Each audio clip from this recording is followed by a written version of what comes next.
Good day, CrimeTalk aficionados. Thanks for joining us here on CrimeTalk. First on the docket, the South Carolina Supreme Court is considering giving Alec Murdaugh a new trial based upon the court clerk's misconduct. The prosecution responds to Brian Kohberger's request for a change of venue. 5 were arrested in the death of Matthew Perry. Sarah Boone has another court appearance. She's figuring out being an attorney isn't so easy after all. And neighbor disputes suck. They're even worse when one of the neighbors is mentally ill. An example of how not to react when you get kicked out of an establishment. And our dumb criminal of the day gets a beat down by an 8-year-old. Let's talk about it. All right, lawyer. Good day, everyone. Thanks for joining us. You know the drill. Subscribe if you haven't, like if you do, leave me a comment below and hit that little bell for notifications. And yes, you can check us out on any of your favorite podcasting apps. All right, let's get to it today. First, what do I say? I missed yesterday. I had to drive 2 hours each way to go see a client in federal custody, and it took a little longer than I expected. So by the time we got back, well, it just wasn't going to happen. So my apologies there. They're still doing construction. You may hear a couple little banging things. So that's why we didn't do a show the other night, but we'll be back Tuesday night as well. That is the plan. All right, let's go ahead and open the record and begin the docket for August 15th of 2024. First, Alec Murdaugh. This guy, can you believe it? This guy just won't go away. So Alec Murdaugh may soon be getting a new trial after the South Carolina Supreme Court overruled a previous ruling that a court official tampered with the jury. Now, Alec Murdaugh's attorneys have argued that the former Colleton County clerk, Rebecca Hill, tampered with the jury during the original 6-week trial back in March of 2023, when obviously Alec Murdaugh was found guilty of shooting his wife and son on their estate down there in the Low Country. Now, obviously, it came out at trial that Murdaugh had some financial issues and that he was allegedly stealing all this money, which he's ultimately pled guilty to, and therefore he had to shoot his wife Maggie and son Paul at their home back on June 7th of 2021. Alec Murdaugh had pled not guilty and hired the probably most prominent attorneys in South Carolina. And according to those attorneys, the clerk, Miss Hill, told jurors not to be fooled by Murdaugh's own emotional testimony. The defense team alleges that Hill wanted him to be convicted so that she could make money from her self-published book, Behind the Doors of Justice, The Murdaugh Murders. And after her admonition, Murdaugh was subsequently handed 2 consecutive life sentences for the shootings after being convicted.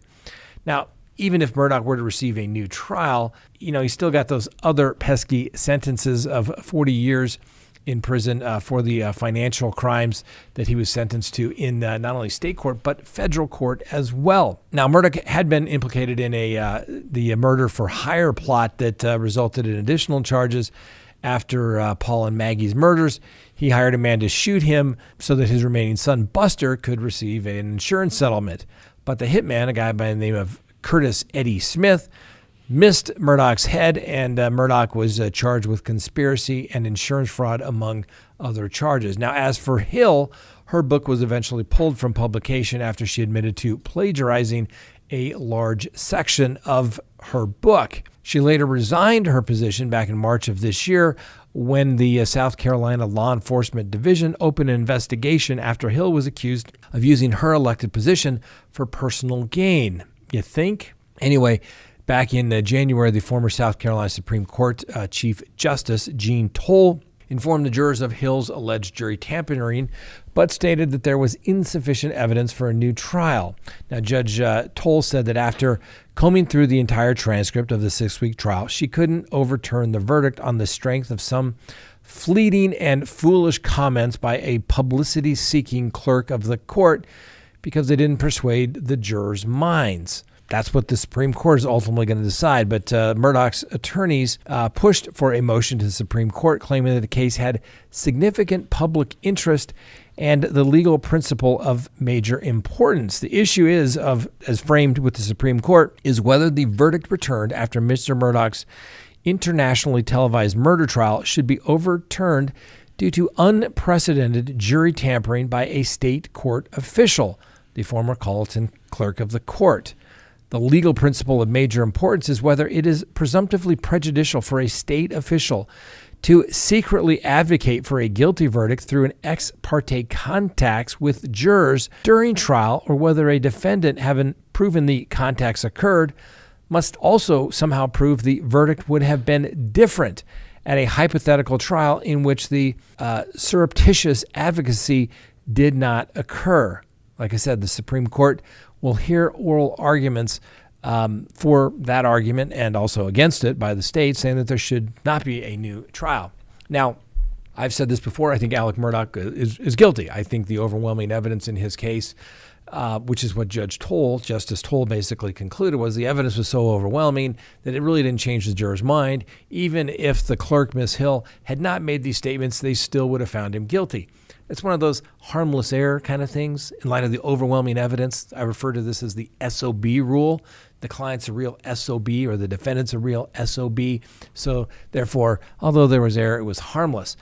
But this is a much greater issue that needs to be decided. The issue is, can you have a clerk, even if it's overwhelming, commenting to the jurors about how they should handle the case? No, you can't.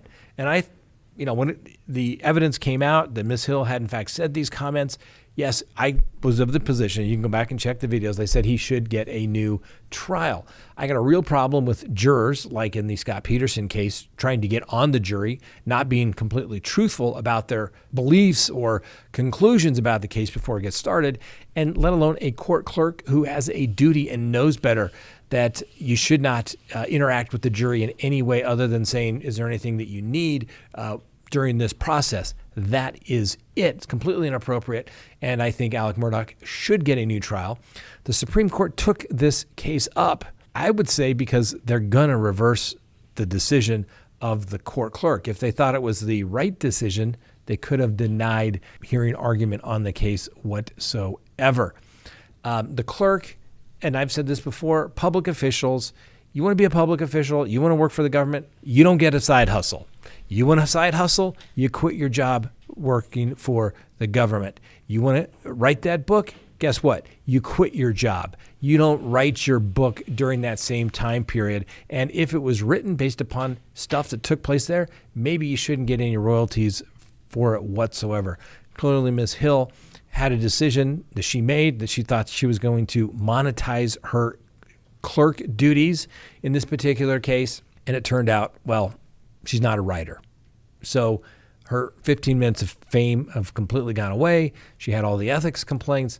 And if Alec Murdaugh gets a new trial, it's on her. It's on her. So like I said, government officials, you want to work for the government, you do that. You don't go get that other side hustle. You see lots of judges that wind up teaching at the law schools. I don't think they should do that either. You want to be a judge? This is the salary you make as a judge. If you can't afford to live on that, maybe you shouldn't become a judge. It's that simple. I don't care if it's state, federal, doesn't matter who appoints them, doesn't matter. I don't like Supreme Court justices writing books and becoming millionaires in office because of their positions that they hold. You want to make that money? You want to write that book? Then quit the court. Quit public service. All right. Next on the docket, Brian Kohberger. That's right. The prosecution has responded to the motion filed by the defense to have Mr. Kohberger's case moved from Latah County to Ada County. Now, it is a lengthy brief that was filed by the prosecution, but also interesting is that the prosecution doesn't have their own witness. They're just simply saying, Judge, don't rely upon Mr. Edelson in this particular case, and really, it's really expensive. But let's hit some of the high points of the 22-page response. And what you always have to do when reading legal documents is you got to go to the final paragraph to see what they really want anyway. So the conclusion of the prosecution's argument is that Brian Kohberger has failed to meet his burden of showing that a change of venue in this case is necessary or convenient, and the court should decline his invitation to ignore well-settled precedent establishing the voir dire process. The court should also decline to relocate itself, the state, and scores of witnesses hundreds of miles away, only to face another jury pool with similarly high media exposure. The defendant's motion should be denied. But let's hit some of the high points. First, this is a response filed by the defendant's change of venue motion and brief, basically saying move the case from Latah County to Ada County, some 300 miles away. To support the motion, the defendant conducted a survey of prospective jurors in Latah County, Ada County, Canyon County, Bannock County, but far from demonstrating that Latah County jury pool has been uniquely subjected to an utterly corrupted environment. As defendant argues in his brief, the data shows that pervasive and wide-ranging coverage of this case throughout the entire state of Idaho has led to high case recognition among survey respondents across all 4 surveyed counties, and that the court should decline defendant's invitation to parse and split hairs over an incomplete data set to reverse engineer a transfer to Ada County. Now, they go into the argument. Although the government generally must prosecute an offense in which the offense occurred, the county in which it occurred, the court may change venue in limited circumstances. For example, a court must change venue to another county if the court is satisfied that a fair and impartial trial cannot be had in the county where the case is pending. And a court may, but is not required to change venue for the convenience of the parties in the interest of justice. And the prosecution obviously states that the defendant has failed to establish that a fair and impartial trial cannot be held in Latah County. And they don't dispute that Mr. Kohberger is entitled to a fair trial with a fair jury of impartial and indifferent jurors. And the defendant is the one that has the burden to show a reasonable likelihood that pretrial publicity will deprive him of a fair trial. However, where pretrial publicity is at issue, a presumption of prejudice necessitating a change of venue applies only in the most extreme of cases. And the mere fact that crimes reported by the media are gruesome or memorable does not render publicity inflammatory to the extent of requiring a change of venue. And the courts in Idaho have looked at several factors: the accuracy of the pretrial publicity, the extent to which the articles are inflammatory, inaccurate, or beyond the scope of admissible evidence, the number of articles, whether the jurors were so incessantly exposed to such articles that they had subtly become conditioned to accept a partial version of the facts at trial, and the amount of time that has passed since the coverage. Next, the data survey by Dr. Edelman is inadequate to justify a change of venue. And the prosecution argues that the glaring omission in the data provided by Dr. Edelman is the lack of any information about the number of individuals who were contacted, but chose not to respond to the survey. This is important because non-participation bias can change the outcome of the survey.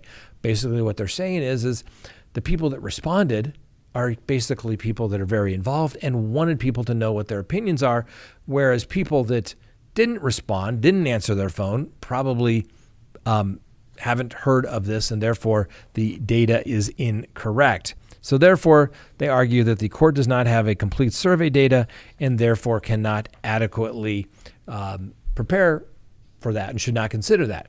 But of course, the prosecution hasn't done their own survey. Why? Because it's super expensive. And basically, they're saying throughout the motion is Dr. Edelman's numbers cannot be believed because he is some sort of defense retained expert. Next, the prosecution argues that the court should decline defendant's invitation to disregard long settled precedent established voir dire as the proper procedure for addressing bias. Now, this is what normally takes place. Normally, if there's high publicity or a small town, you wait and see what takes place during voir dire. I filed change of venue motions, and the judges always said, we'll wait and see if we can get a jury. Like I said, 30 years, I've had one case, change of venue. It was a big case, couple of dead kids, not good. Small county, and the judge agreed that it needed to be moved, but she moved it within her judicial district because there are multiple counties there. But we didn't even wait for voir dire. And once we got to voir dire, we brought in, 600 jurors. And we didn't even need all of them, because you will find that there are people that just don't read the news, don't care. So that's what the prosecution is arguing here. Is like, hey, let's just wait and see if we can get a jury, because there are people that are disinterested, that don't follow the crime pages, so to speak, and aren't interested in true crime cases. Next, the state says, hey, judge, you can fashion remedial measures for jury selection short of changing the venue.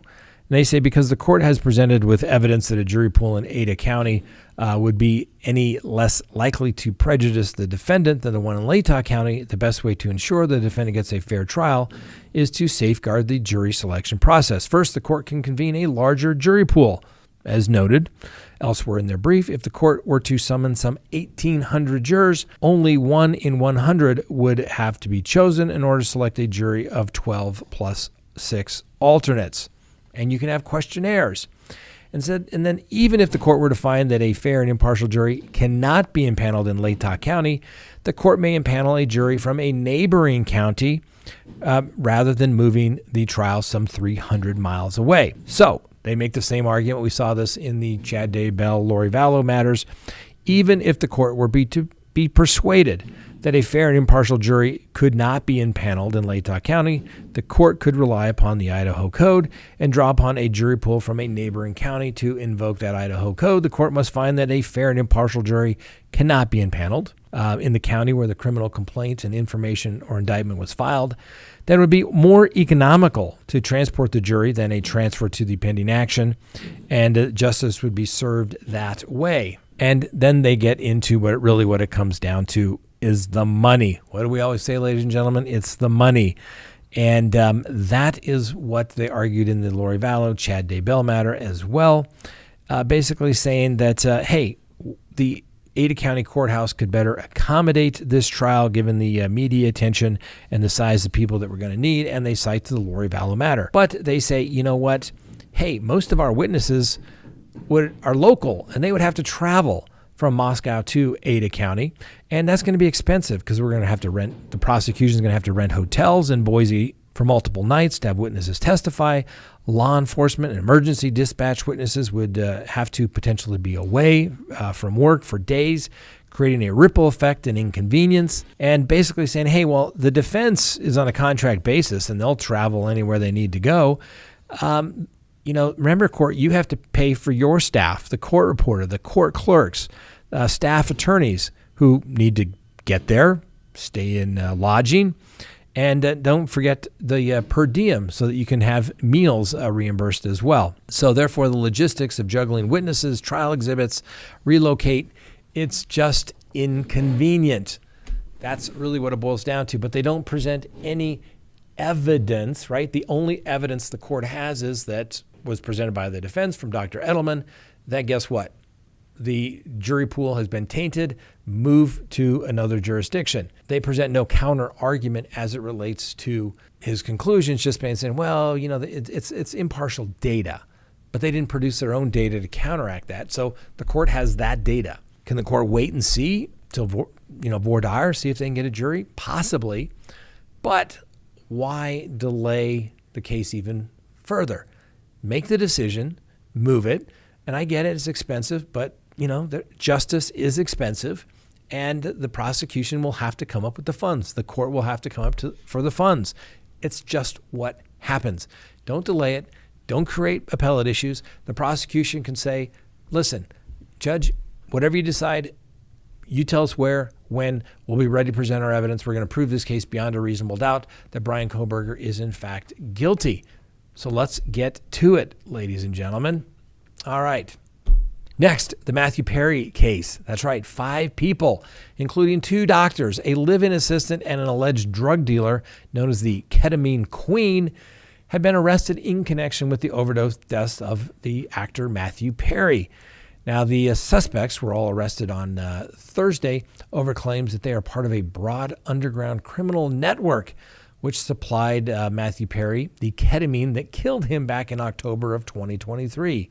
So doctors Salvador Plasencia and Mark Chavez, alleged drug dealer Jasvine Sangha, otherwise known as the ketamine queen, Perry's live-in assistant Kenneth Iwamasa, and drug dealer Eric Fleming have all been charged. Now, prosecutors say that the group preyed on the vulnerable star's addiction issues, with doctors even referring to him as a moron in text messages that were discussed over how to further exploit Mr. Perry. Now, as you may recall, Matthew Perry was found unresponsive in his hot tub in his LA home back in October of last year, and his cause of death was later determined to be the acute effects of ketamine. Now, Ms. Sangha has thousands of pills and kilograms of powder in her drug emporium, aka her house, according to photos published by the prosecutors. Now, federal law enforcement officials raided her home back in March and recovered the incriminating evidence along with those text messages about selling double-strength ketamine. Now, Sangha has a dual U.S. and British citizenship and is now charged with a slew of drug offense charges. Now, obviously, we'll give them the presumption of innocence like we do everybody here on Crime Talk, unless and until they have been convicted or they plead guilty. All right. Next, Sarah Boone. Figuring out this lawyering stuff is a little more difficult than it appears to be. So she had a hearing yesterday, and she bemoaned the fact that she was unprepared to address motions as she looked ahead to what clothing options she'll have at trial. So one of the hurdles Ms. Boone faces as an incarcerated pro se defendant is trying to look at evidence in her case. And so on Wednesday, Ms. Boone failed to convince the judge to close a scheduled evidence viewing to the media. Now, Boone complained to the judge that she felt unprepared, blaming the lack of internet access for not seeing briefs that had been filed in her case. And jail officials who testified said pro se inmates are not given internet access. So deal with it, Ms. Boone. And Ms. Boone urged the judge to close a scheduled evidence viewing in her case to the public, saying that the media is exploiting her case for ratings and publicity, and that she has a right to privacy. She's in custody. It's an open and public trial. You're proceeding pro se. What goes on in court, we all get to see, Ms. Boone. Anyway, the judge ruled that Ms. Boone failed to meet the burden required to close the hearing, and prosecutors offered Ms. Boone an alternative. Have the investigators will meet with Ms. Boone at a law enforcement office to allow her to look at the evidence without the media present. Now, Ms. Boone was warned that she was not allowed to actually handle any of the evidence, and it will be touched by the crime scene investigators. The judge approved that plan, but kept the hearing scheduled for September 3rd in case things don't come together as planned. Now, Ms. Boone walked into court wearing her handcuffs and chains around her waist. Those were, in fact, removed because the last hearing, there was a hearing about whether they should be removed, and her hands will remain free during the trial as well. And she'll have leg shackles that will be placed in a stun cuff. I'm sorry, they'll remove her leg shackles as well, but she'll have a stun cuff in the presence of the jury. Now, the judge asked Ms. Boone if she had given any thought to what clothes she would like to wear at trial. And she said she would like to wear a skirt, warning from the judge that if she chose that option, the jury will be able to see the cuffs on her legs. And if she chose pants, the cuffs would not be visible. Before leaving, Ms. Boone hand-filed a new motion with the court requesting money to pay for a neuropsychologist as part of her defense. And while the state took no position on the filing, there will need to be a formal hearing on the issue because Ms. Boone's pro se and she's indigent status, so therefore they can't rule on it without a hearing. Anyway, the judge said the hearing would be scheduled before the end of next week. Now, Ms. Boone is charged with the second-degree murder of her boyfriend, Jorge Torres, who was found dead, zipped into a suitcase at the couple's apartment. After 8 attorneys withdrew from her case, the judge finally ruled that Ms. Boone had forfeited her right to counsel and that she's going to go pro se. I love it. I love it. Judges should no longer give any defendant more than, I'd say, 2, maybe 3 attorneys if you can't get along. After number 3, you're on your own. You think it's so easy. Go do it yourself from the jail without internet access, without the ability to file things, without being able to make phone calls, research, talk to witnesses, talk to investigators. Yeah, that's why I hire an attorney, particularly when you're in custody, or you go along with your court-appointed counsel as well. Next, neighbor disputes. Always complicated. One of the things I will not take ever again, I did a couple of protection order cases for neighbor disputes. They're the worst. Your basketball rolled into my yard. That's a violation of the order. Oh my God, you're trespassing. Becomes ridiculous until somebody winds up dead. So let me give you an example of that. A man has been charged with killing his neighbor after a dispute that took place the other day. And this is in Ohio. So Devereaux Christopher Johnson was charged with murder of Nathan Morris after the two got into an argument last Saturday.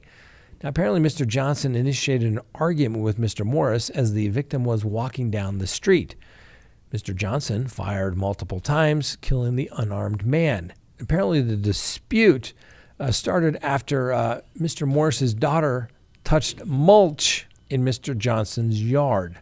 That's right. You heard that correctly, ladies and gentlemen. Mulch. The neighbor took a gun out and started threatening the family. The victim sent his family home and said that he would try to defuse the entire situation. Didn't quite work out that way because ultimately he was shot and killed. And the Canton, Michigan Township police first responded to the area of the shooting about 11:45 p.m. The victim lived one street over from the suspect. Now, police found Mr. Morris with a gunshot wound in the street and took him to a local hospital where he died. When the police arrived, the suspect barricaded himself inside the home.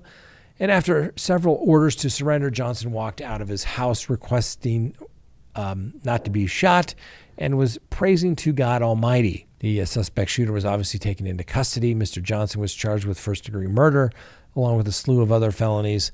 A not guilty plea was entered on his behalf, and he is being held without bond. Prosecutors are seeking a competency evaluation. And apparently Mr. Johnson lived in the neighborhood for 12 years and had multiple contacts with the Canton, Michigan police for assaulting neighbors and other incidents of him assaulting police officers, according to law enforcement statements. Apparently is also has a criminal record for sexual conduct going back to the early 90s. Now, the victim, Mr. Morris, was a father of 2 daughters, ages 5 and 2.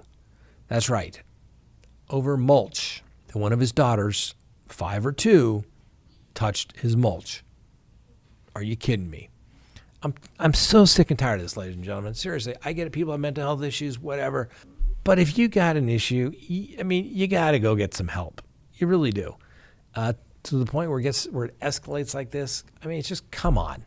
And maybe we need to go back to the old ways where if you got mental health issues, we just lock you up in asylums. I know we don't do that anymore, but it just seems like things are getting a little out of control, and we know who the people are, but we choose to ignore it, I think, out of political correctness. Let me know what you think.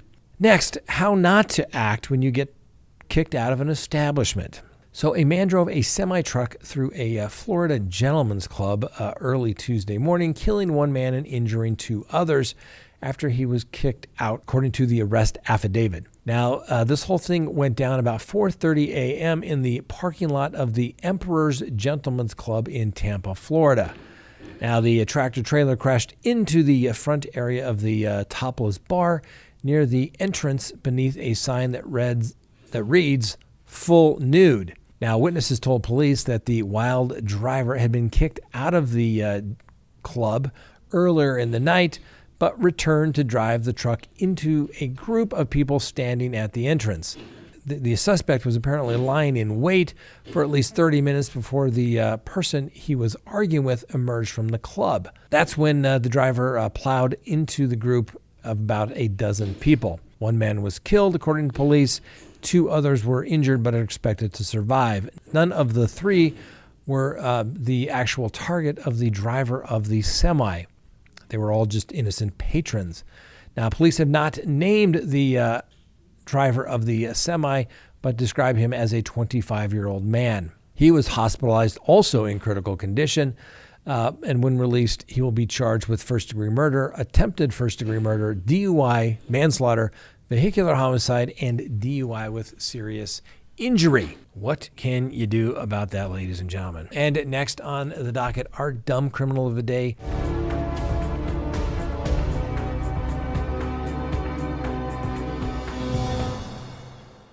Gets an ass whooping by an 8-year-old. That's right. An 8-year-old girl managed to help stop a robbery at her father's Minnesota liquor store after she repeatedly beat the alleged robber with a baseball bat. The little girl took on the alleged robber, who was since identified as Conchobar Morel. Conchobhar. Conchobar Morel. He apparently entered the big discount liquor store in Maplewood at about 9:30 p.m. Saturday and pulled out what appeared to be a handgun. He put the gun on the table. He told the owner to give him all the money and everything in the register. And the dad, the owner of the liquor store, said, "Sure, I'll give you everything." And, well, needless to say, there was a little bit of a scuffle. And as things went down, the youngster got involved. Look at the video where the dad was punching Mr. Morel, wrestling him to the floor. And that's when the girl stepped up and started hitting him with a bat. He's been charged with first-degree murder, attempted aggravated robbery. Oh, and guess what? It wasn't a real gun. It was a BB gun. Mr. Morel, you are a dumb criminal of the day. First of all, trying to think you can go in and rob somebody. But getting your butt kicked by an 8-year-old, that's just embarrassing, Mr. Morel. Embarrassing.